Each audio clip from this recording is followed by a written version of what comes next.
Hello दोस्तों, स्वागत है आप सभी का हमारे YouTube channel MR world point में। आज आपके लिए कांस्टेबल परीक्षा के लिए मैथ का प्रैक्टिस सेट नंबर 6 लेके आए हैं। इससे पहले के 5 प्रैक्टिस सेट चैनल पर डाले जा चुके हैं। यदि आपने अभी तक नहीं देखे हैं तो देख लीजिए, अपनी तैयारी का आग्रह कर लीजिए। चलिए बिना किसी देरी के शुरू करते हैं आज का प्रैक्टिस सेट नंबर 6। देखिए पहला क्वेश्चन क्या दिया हुआ है।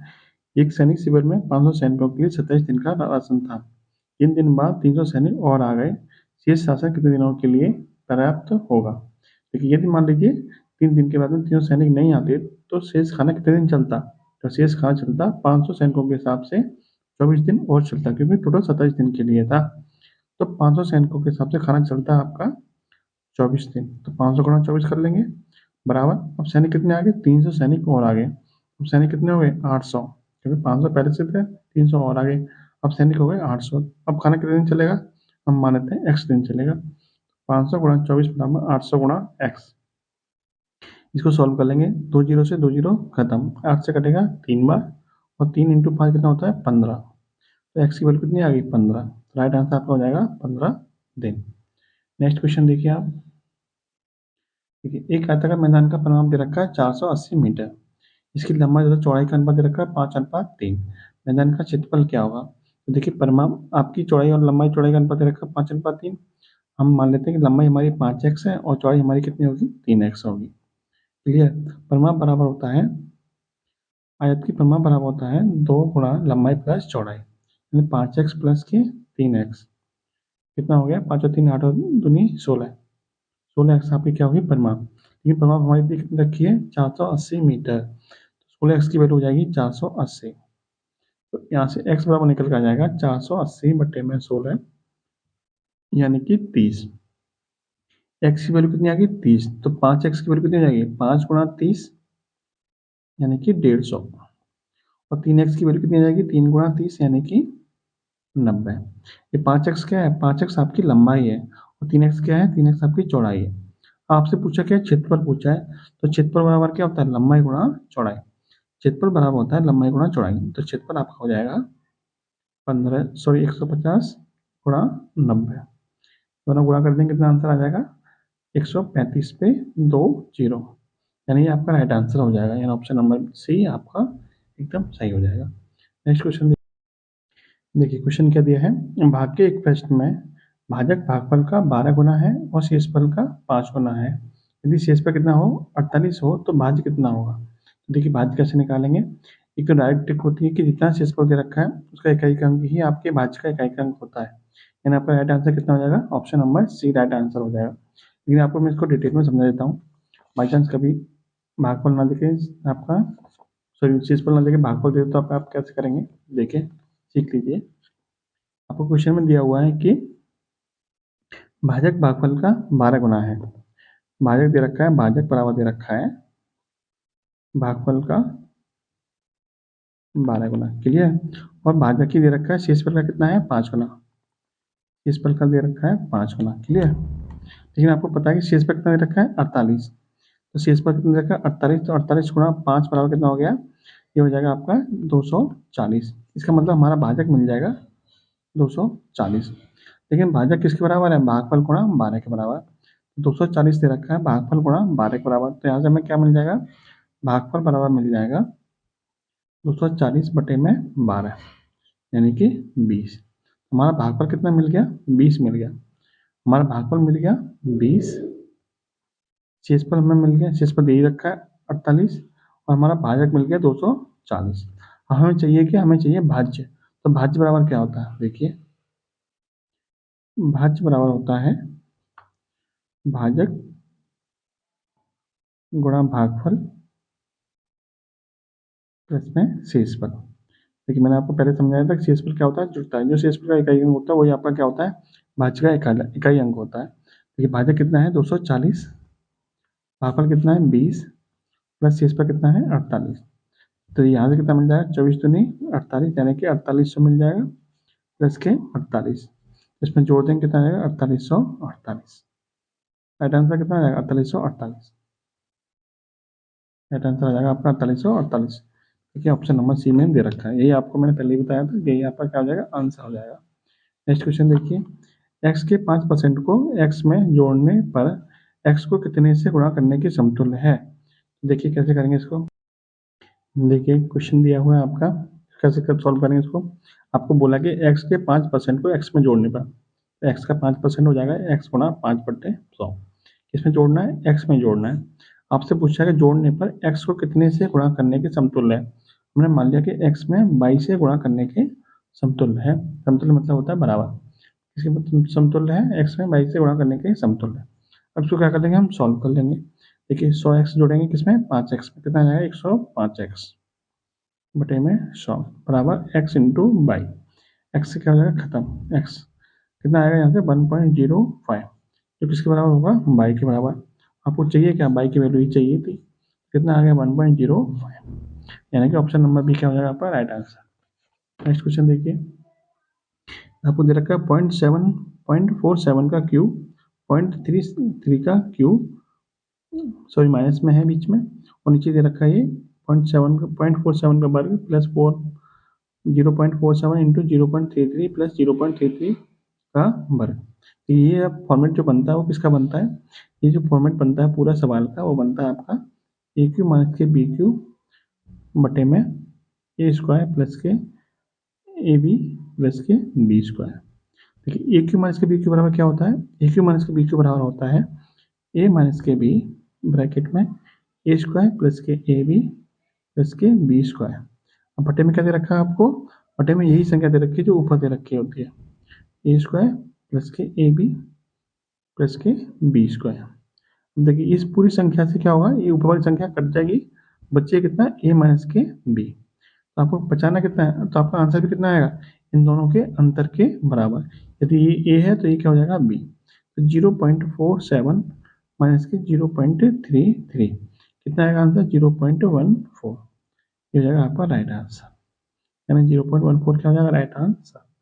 नेक्स्ट क्वेश्चन देखिए, आपसे बोला है किसी संख्या का 0.5 किसी अन्य संख्या के 0.07 के बराबर है, तो दोनों संख्या का अनुपात क्या होगा। देखिए हमने मान लिया एक संख्या हमारी x है और दूसरी संख्या क्या है हमारी y। पहली संख्या का कितना 0.5, तो x का 0.5, दूसरी संख्या कितने के बराबर है 0.7 के बराबर, 0.07 के बराबर है। तो आपसे पूछा कि इन दोनों का अनुपात बताइए, तो कैसे निकालेंगे अनुपात, तो x अपन y बराबर आ जाएगा, यहाँ पे गुणा में इधर जाएगा तो किसमें हो जाएगा भाग में, तो 0.07 बटे में कितना जाएगा 0.5। अब पॉइंट को कैसे हटाते हैं, पॉइंट को तभी हटाते हैं जब ऊपर नीचे क्या हो, समान अंकों के बाद में ही पॉइंट लगाओ। तो यहाँ पे 2 अंकों के बाद पॉइंट लगाए, तो यहाँ पे भी 2 अंकों के बाद पॉइंट लगा लेते हैं। तो एक अंक जीरो अपने तरफ से क्या कर लेंगे, बढ़ा लेंगे। अब देखिए यहाँ पे 2 अंक हो गए, यहाँ पे भी 2 अंक हो गए। अब पॉइंट से पॉइंट क्या हो जाएगा, कट जाएगा। ऊपर बचेगा 7 और नीचे कितना बचेगा 50। अनुपात कितना आ जाएगा 7:50, ये आपका क्या हो जाएगा right answer, 7:50। Option number C आपका राइट हो जाएगा। देखिए नेक्स्ट क्वेश्चन देखिए, यदि दो संख्या का योग 3 है और उनके वर्गों का योग कितना है 12 हो, तो उनका गुणनफल कितना होगा। देखिए कैसे करेंगे सॉल्व इसको। देखिए आप सभी ने एक फॉर्मूला पढ़ा होगा शुरू से ही। देखिए A square plus B square plus के 2ab बराबर होता है ए प्लस बी का होल स्क्वायर। क्लियर, यानी यदि कोई दो संख्याएं और बी तो उनके वर्गों का तो उनके योग का जो वर्ग होता है वो A square plus B square plus 2ab के बराबर होता है। अब देखिए आपको कोई दो संख्या दे रखी है, उनका योग कितना दे रखा है 3, तो ए प्लस बी की वैल्यू कितनी दे रखी है 3, 3 का वर्ग इधर आ जाएगा और उनके वर्गों का जोड़ यानी ए स्क्वायर प्लस बी स्क्वायर कितना दे रखा है 12, 12 को हम लिख लेंगे यहाँ पे प्लस के 2ab। क्लियर, अब ये देखिए 2ab बराबर आ जाएगा यहाँ से, 3 का वर्ग कितना होता है 9, 9 माइनस के 12, 9 माइनस के 12 की वैल्यू मतलब वैल्यू होगी आपकी माइनस के 3। तो ए बी बराबर कितना आ जाएगा यहाँ से माइनस के 3/2। ए बी का मतलब क्या है, ए बी का मतलब है दोनों संख्याओं का गुणनफल। आपसे भी यही पूछा था कि दोनों संख्या गुणनफल कितना होगा, तो माइनस के 3/2, राइट आंसर हो जाएगा आपका माइनस के 3/2। नेक्स्ट क्वेश्चन देखिए, ए की आय बी की आय से 40% कम हो तो बी की आय ए की आय से कितने % अधिक है। हमने मान लिया कि बी की जो आय है वो 100 है, तो ए की आय कितनी हो जाएगी, ए की आय 40% कम है बी की आय से, कितनी हो जाएगी 60 हो जाएगी। ठीक है, ए की जो आय है बी की आय से 40% कम है, तो बी की आय हमने 100 मान ली, तो ए की आय कितनी हो जाएगी 40% कम यानी कि 60 हो जाएगी। आपसे ये पूछा है कि जो बी की आय है वो ए की आय से कितने अधिक है। बी कितना अधिक है इससे, 40 अधिक है। कितना अधिक है, 40 अधिक है। किससे पूछिए, ए से पूछिए। बटे में कितना आ जाएगा 60, परसेंटेज पूछा तो गुणा कर देंगे 100 का।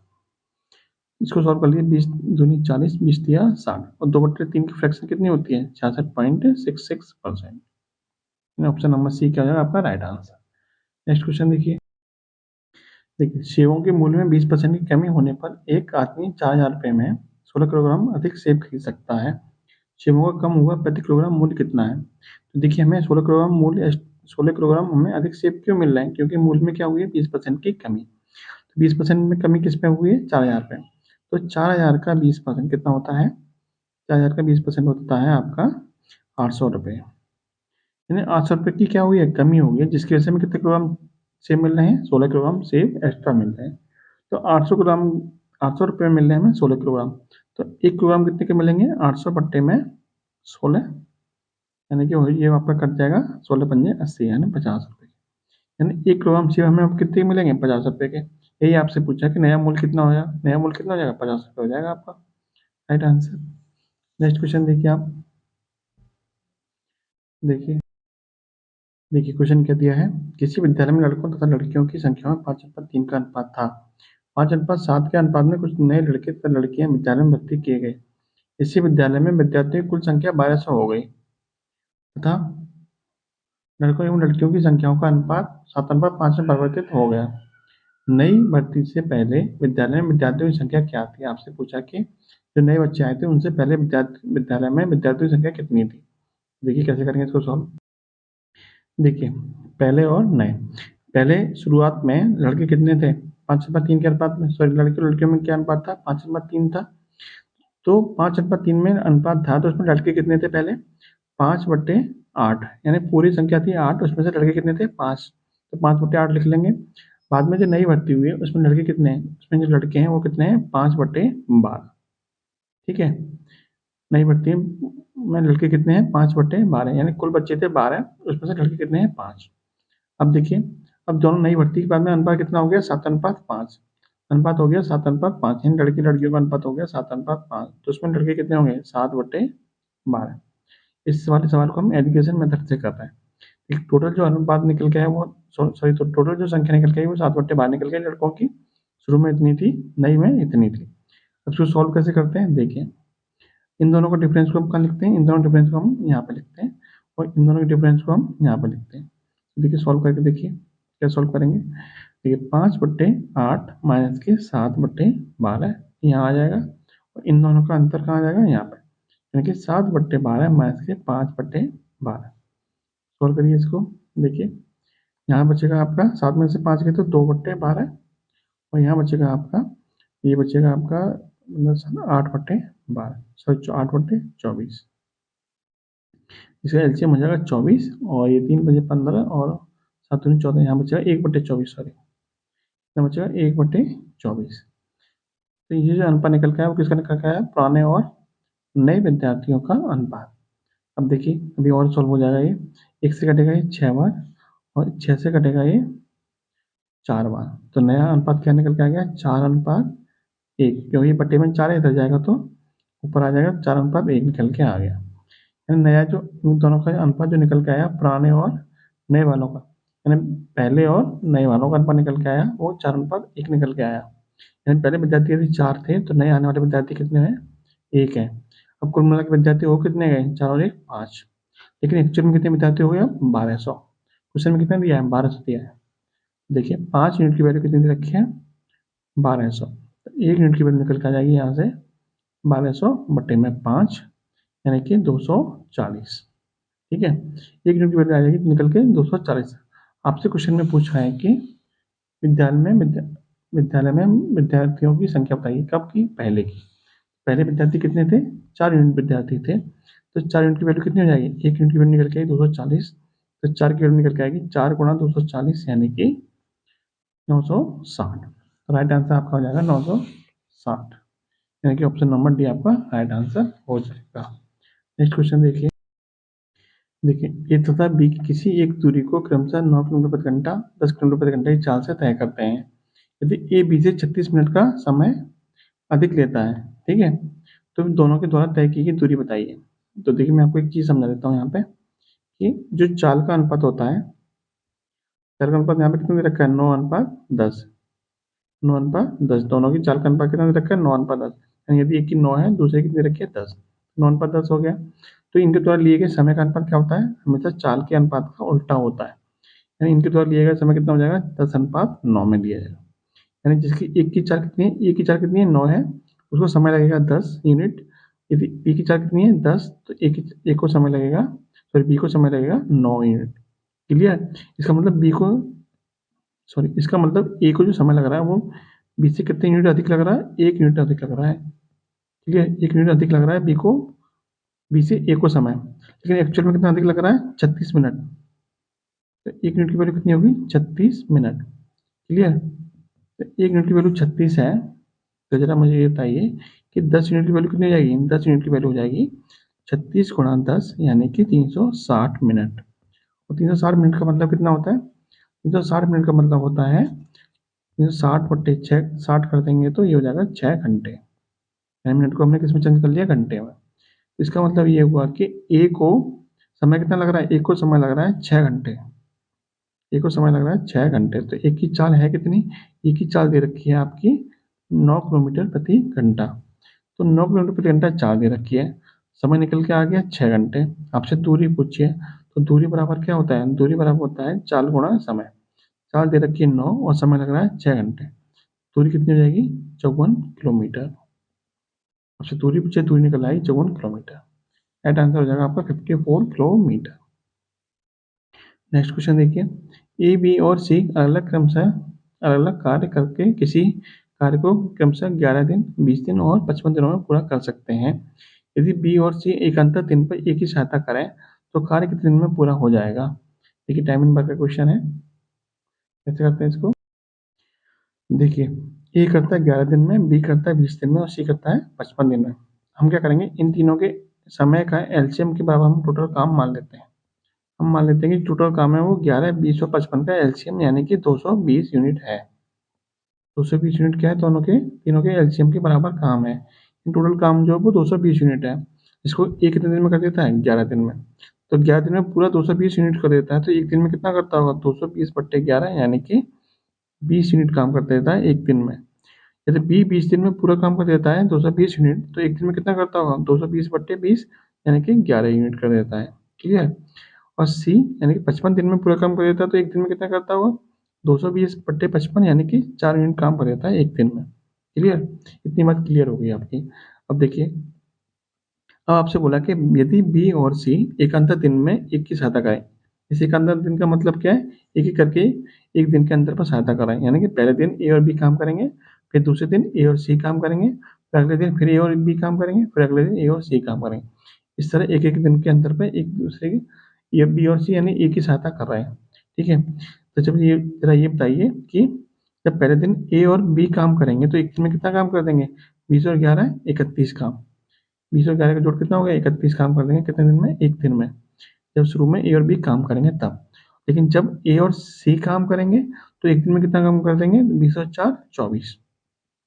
इसका मतलब ये हुआ कि ए बी सी तीनों के द्वारा 2 दिन में कितना काम हो गया, ए बी सी तीनों के द्वारा 2 दिन में काम हो गया 55 यूनिट। ठीक है। ये 55 यूनिट काम कितने दिन में हुआ है, 2 दिन में हुआ है। तो 220 काम करना है तो कितने दिन लग जाएंगे, तो देखिए 220 यहाँ बता देता हूँ आपको, 220 बटे में 55 कितना आ गया, 4 दिन। 4 दिन कब आया, जब 55 दिन यूनिट काम करने में इसको 1-2 दिन का समय लग रहा है, तो ये इसका हम क्या कर देंगे, डबल। कितना हो जाएगा, 8 दिन।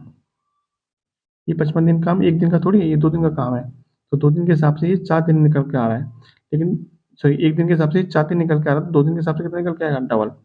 डबल का मतलब 8 दिन। तो आपका राइट आंसर कितना होना चाहिए, 8 दिन होना चाहिए, ना कि 4 दिन। यानी ऑप्शन नंबर बी आपका क्या हो जाएगा, राइट आंसर।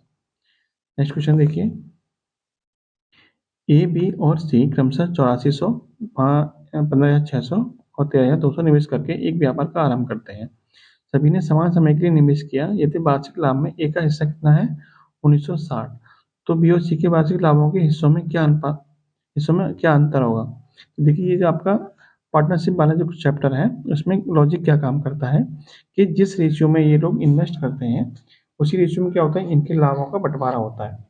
उसी अनुपात में क्या होता है, इनके लाभ जो मिलते हैं उनको उसी रेशियो में बांटा जाता है। देखिए कैसे सॉल्व करेंगे इसको। देखिए 3 व्यक्ति हैं आपके A B C, A B और सी। ए ने कितना निवेश किया 8400, बी ने किया आपका 15600, इसने किया 13200। यदि हम इन तीनों का अनुपात निकालें तो कितना निकल के आएगा, 2 जीरो से 2 जीरो खत्म हो जाएंगे। ठीक है, उसके बाद क्या करेंगे इसको, देखिए 4 से कट जाएगा, 4 से कटेगा ये आपका 21 बार, 4 से ये कटेगा आपका 4 दिए 12, 3 बचे 4 ने 36, और 4 से ये कट जाएगा आपका 4 दिए 12, 4 दिया 12। अब देखिए 3 से और कट जाएगा ये आपका, तो नया अनुपात क्या बन जाएगा आपका 7:13:11। क्लियर। इन तीनों लोगों ने किस अनुपात में इन्वेस्ट किया है, 7:13:11 के रूप में इन्वेस्ट किया है। लेकिन आपसे बोला है कि जो ए का जो हिस्सा निकल के आ रहा है वो कितना निकल के आ रहा है 1960। इसका मतलब 7 यूनिट, ए का हिस्सा है कितना 7 यूनिट है, तो 7 यूनिट की वैल्यू कितनी दे रखी है 1960। ठीक है, 7 यूनिट की वैल्यू 1960 दे रखी है। आपसे पूछा है कि बी और सी के वार्षिक लाभों के हिस्सों में अंतर कितना होगा, तो बी और सी के लाभों में अंतर है कितने का, 2 यूनिट का अंतर है ना, 13, बी का 13 है तो सी का कितना है 11 है, अंतर कितने का है 2 यूनिट का अंतर है। तो देखिए 7 यूनिट की वैल्यू दे रखी है आपको 1960, तो 2 की वैल्यू कितनी होगी, तो 1 की वैल्यू यहाँ से निकालेंगे तो 1960 बटे में 2, सॉरी बटे में कितना आएगा 7, तो 2 यूनिट की वैल्यू हो जाएगी आपकी यहाँ से 2 यूनिट बराबर हो जाएगा 1960 बटे में 7 गुणा 2। क्लियर। अब इसको सॉल्व कर लीजिए, 7 से कटेगा आपका 7 दूनी 14, 5 बचेंगे 7 8 56, 280, 280 दूनी कितने होते हैं 560, यानी कि दोनों के बीच का जो अंतर है वो कितना निकल के आया 560 रुपए। यानी कि ऑप्शन नंबर कौन सही हो जाएगा, ऑप्शन नंबर यहाँ पे एकदम सही हो जाएगा। नेक्स्ट क्वेश्चन देखिए, कितने वर्ष में 1920 रुपए की, सॉरी 19,200 की राशि पर 10% प्रतिवर्ष की दर से चक्रवृद्धि ब्याज 4032 रुपये होगा। क्लियर। अब देखिए इसको हम रेंज वाले रेंज का एक टॉपिक होता है रेंज का, उस रेंज के हिसाब से हम किसको करके देखेंगे। मान लेते हैं ये हमारा जो 1920 है, सॉरी 19,200 है, इस पर हम चक्रवृद्धि ब्याज ना लगा के हम साधारण ब्याज लगाएंगे, तो हमारा 1 साल का ब्याज कितना निकल के आएगा, 1 साल का हमारा जो ब्याज निकल के आएगा वो कितना निकल के आएगा 19,200 का 10% निकालेंगे, ये हो जाएगा हमारा 1920। आप सभी को पता होगा कि 1 साल के लिए साधारण ब्याज और चक्रवृद्धि ब्याज क्या होती है, समान होती है, यानी 1 साल के लिए साधारण ब्याज और चक्रवृद्धि ब्याज में कोई अंतर नहीं होता है। क्लियर। अब देखिए 1920 निकल के आ गए 1 साल का ब्याज। अब हम इसे ऑप्शन पर नजर डाल लेते हैं। देखिए इसके ऑप्शन दे रखे हैं 1.5 वर्ष, 2.5 वर्ष, 2 वर्ष और 3 वर्ष। आपको मैं अभी निकाला था कि 1 वर्ष के लिए जो ब्याज मिल रहा है वो 1920 रुपये मिल रहा है, कौन सा साधारण ब्याज। 1 वर्ष के लिए साधारण ब्याज चक्रवृद्धि दोनों ही सेम होते हैं, तो 1 वर्ष का ब्याज कितना है 1920। यदि हम साधारण ब्याज निकालते हैं तो अगले साल भी साधारण ब्याज कितना होगा 1920 ही होगा 2 साल का। 2 साल का साधारण ब्याज कितना हो गया 1920 प्लस 1920, यानी कि आपका 3840। क्लियर। 2 साल का ब्याज कितना हो गया 3840, किसकी दर से, साधारण ब्याज की दर से। 3 साल कितना हो जाएगा, 3 साल हो जाएगा 5700 के आसपास, 5760। क्लियर। तो हमें चाहिए कितना, हमें ब्याज चाहिए 4200, सॉरी 4032। क्वेश्चन में कितना दे रखा है 4032 दे रखा है, हमें चाहिए 4032। आपसे पूछा कि 4032 ब्याज हमें कितने साल में मिल जाएगा, तो 1920 मिला हमें 1 साल में, 1920 अगर में अगले साल फिर मिल जाएगा, और फिर यदि हम साधारण ब्याज की दर से निकालते हैं 2 साल का ब्याज निकल के आएगा हमारा 3840, 3 साल का ब्याज हमारा निकल के आएगा 5760, तो 3 साल में ब्याज तो हमारा इससे ज़्यादा निकल के आ गया। इसका मतलब 3 साल में साधारण ब्याज की दर से निकालेंगे, 3 साल तो समय हो नहीं सकता, ये भी कम, और 2 साल में 3840 बैठा है तो 2 साल से कम समय भी नहीं हो सकता। ठीक है, 1.5 वर्ष भी नहीं होगा। अब देखिए या तो ऑप्शन 2 वर्ष होगा या फिर 2.5 वर्ष होगा। यदि हम इसको 2.5 वर्ष निकालेंगे, यदि हम 2.5 वर्ष समय निकालेंगे, 2.5 वर्ष के हिसाब से ब्याज निकालेंगे साधारण ब्याज की दर से, 2.5 वर्ष का ब्याज कितना हो जाएगा, देखिए 1 साल का ब्याज जो होता है 1920, तो आधा साल का ब्याज जो हो जाएगा वो हो जाएगा आपका 1920 का आधा, यानी कि 960। 2.5 साल का ब्याज हो जाएगा साधारण ब्याज की दर से, ये हो जाएगा 3800 और 900, यानी 4500 के आसपास लगभग ब्याज हो जाएगा। ठीक है, हमें ब्याज चाहिए कितना 4032, ये 2.5 वर्ष का ब्याज भी नहीं हो सकता, यानी इससे हमें कम चाहिए, यानी ये वाला ऑप्शन भी हमारा नहीं हो सकता। एक ही ऑप्शन बचा 2 वर्ष, यानी ये हमारा आंसर क्या हो जाएगा, राइट आंसर हो जाएगा। यदि आप फॉर्मूले के हिसाब से निकालोगे कि जो फॉर्मूला होता है कि a बराबर p into 1 plus r upon 100 power n, उससे निकालोगे तो आपको बहुत टाइम लग जाएगा। इस तरह एलिमिनेट करके निकालोगे तो आपका आसानी से निकल जाएगा। मुझे आपको समझाने में टाइम लग गया, अगर आपने अच्छे से समझ लिया होगा तो आपको आसानी से इस सवाल को निकाल भी सकते हो। नेक्स्ट क्वेश्चन देखिए आपका, 14 छात्रों में उनकी शिक्षा की औसत आयु कितनी है? 14 छात्रों में उनके शिक्षक की औसत आयु कितनी है? 15 वर्ष है। यदि शिक्षक की आयु निकाल दी जाए तो औसत आयु 1 वर्ष क्या हो जाती है? कम हो जाती है। तब शिक्षक की आयु कितनी होगी? देखिए, यदि शिक्षक 15 वर्ष का ही होता, ठीक है, तो हमारे औसत पर कोई फर्क नहीं पड़ता। ये जितना औसत में जोड़ा जाए, अच्छा जितना औसत के बराबर क्या है घटाया जाए, तो हमारे पूरे औसत पर कोई फर्क नहीं पड़ता। यदि शिक्षक भी 15 साल का होता तो हमारे औसत पर कोई फर्क नहीं पड़ता। लेकिन शिक्षक क्या है, कुछ कम साल का होगा, जिसकी वजह से क्या हुआ है, सॉरी शिक्षक क्या है, शिक्षक कुछ एक्स्ट्रा लेके गया होगा, जाने के बाद कुछ एक्स्ट्रा लेके गया है, जिसकी वजह से क्या हुआ, सबके हिस्से से लिया है, तो इसकी वजह से 1 वर्ष क्या हो गया, कम हो गया है। तो कितना लेके गया है? देखिए 15 साल तो वो अपने लेके गया होगा, ऊपर से कितना एक्स्ट्रा लेके आया है, 1 वर्ष कम हो गया। देखिए 14 छात्रों से लेके गया है, कितना और लेके गया, 14 और लेके चला गया, यानी कितना लेके चला गया, 29 लेके चला गया। इसका मतलब शिक्षक कितने साल का होगा? 29 साल का होगा। राइट आंसर हो जाएगा आपका 29 वर्ष। नेक्स्ट क्वेश्चन देखिए, किन्हीं दो संख्याओं का योग कितना है? 528 है तथा उनका महत्तम सामर्थ्य रहकर 33। तो ऐसे जोड़ों की संख्या बताइए। तो देखिए, दो संख्या का जोड़ दे रखा है 528। मान लेते हैं कोई दो संख्या है आपकी, मान लेते हैं कोई दो संख्या है आपकी 33A और 33B। ये 33A 33B क्यों मानी? क्योंकि हमारा मात्रा कितना दे रखा है? 33। 33 के मल्टीपल में हमारी संख्या होंगी। 33A मान लिया, 33B मान लिया, तो इन दोनों जोड़ कितना दे रखा है आपको? 528। देखिए यहाँ से a प्लस बी बराबर निकल कर आ जाएगा 528 बटे में 33। इसको काटेंगे कितना आ जाएगा? 11 से 3 बार और 11 से 11 चौक 44, कितना बचा? 8, 11 88 और 3 से कटेगा 16 बार, यानी a प्लस बी की वैल्यू आ गई 16। अब आपको ऐसे जोड़े ढूंढने हैं। अब आपको क्या करना है? ऐसे जोड़े ढूंढने हैं जिनको जोड़ने पर कितना आ जाए? 16। आपको 16 के ऐसे टुकड़े करने हैं कि जिनको जोड़ने पर कितना आए? 16 आए और उनमें आपस में कुछ भी कॉमन ना हो। जैसे 1 और 15 कर सकते हैं हम, 3 और 13 कर सकते हैं, 5 और 11 कर सकते हैं, कोई दिक्कत नहीं है, 7 और 9 कर सकते हैं। इनके अलावा और कोई टुकड़ा नहीं होगा जो इसमें आपस में कुछ भी कॉमन ना हो। आप सोच रहे होंगे 10 और 6 कर लें, तो 10 और 6 आपका टुकड़ा नहीं होगा। क्यों नहीं होगा? क्योंकि आपस में इनमें क्या है? 2 कॉमन है। तो आपको ऐसे टुकड़े ढूंढने थे, ऐसे ऐसे कितने टुकड़े हो जाएंगे 16 के कि इनमें आपस में कुछ भी कॉमन ना हो। तो 10 और 6 आपका टुकड़ा नहीं होगा क्योंकि इनमें आपस में कॉमन है। ऐसे टुकड़े कितने हो गए? 1 2 3 4 टुकड़े हो गए 4। आपसे टुकड़ों की संख्या ही पूछी थी, टुकड़ों की संख्या कितनी हो जाएगी? 4 हो जाएगी। नेक्स्ट क्वेश्चन देखिए, एक समबाहु त्रिभुज की भुजा दे रखी है, त्रिभुज का क्षेत्रफल बताइए। तो समबाहु त्रिभुज का क्षेत्रफल क्या होता है? √3/4 भुजा का वर्ग, यानी ए स्क्वायर। देखिए √3/4 भुजा कितनी है? 6√3। तो 6√3 का वर्ग कर देंगे कितना आ जाएगा? 36 × 3। √3 का वर्ग कर देंगे 3 आ जाएगा। अब इसको काट लीजिए, 4 से कटेगा 9 और 9 3 27√3, यानी आंसर कितना आ जाएगा? 27√3। नेक्स्ट क्वेश्चन देखिए, ये आज का लास्ट क्वेश्चन है। वीडियो आपको कैसी लग रही है जरूर बताइए कमेंट बॉक्स में। यदि आपको कोई सजेशन है, कोई सुझाव है तो आप कमेंट बॉक्स में जरूर बताइए। और ये आपका लास्ट क्वेश्चन है, देखिए कैसे करेंगे इसको सॉल्व। एक ट्रेन 48 किलोमीटर प्रति घंटे की गति से अपनी यात्रा 10 घंटों में पूर्ण कर लेती है, ठीक है। जरा ये बताइए 48 किलोमीटर प्रति घंटे की चाल से चल रही है और 10 घंटे में पूरी कर लेती है, तो दूरी कितनी चल जाएगी? तो दूरी बराबर होता है 4 गुणा समय, यानी कि 48 गुणा 10, यानी 480 किलोमीटर। इन 10 घंटे में दूरी चल जाएगी 480 किलोमीटर।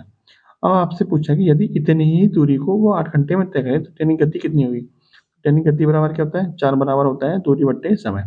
दूरी आपकी 480, समय दे रखा 8 घंटे, तो चाल कैसे निकालेंगे? 4 बराबर होता है दूरी बट्टे समय, समय दे रखा है आपको 8, 8 से काटिए कितना आ जाएगा? 60। आपकी चाल आ जाएगी 60 किलोमीटर प्रति घंटा। राइट आंसर हो जाएगा ऑप्शन नंबर डी। आपको कमेंट बॉक्स में जरूर बताना है कि वीडियो आपको कैसी लगी। चैनल को अभी तक सब्सक्राइब नहीं किया तो सब्सक्राइब कर लीजिए, जिससे कि आने वाली वीडियो की सूचना आपको मिलती रहे। बहुत बहुत धन्यवाद। जय हिंद, जय भारत।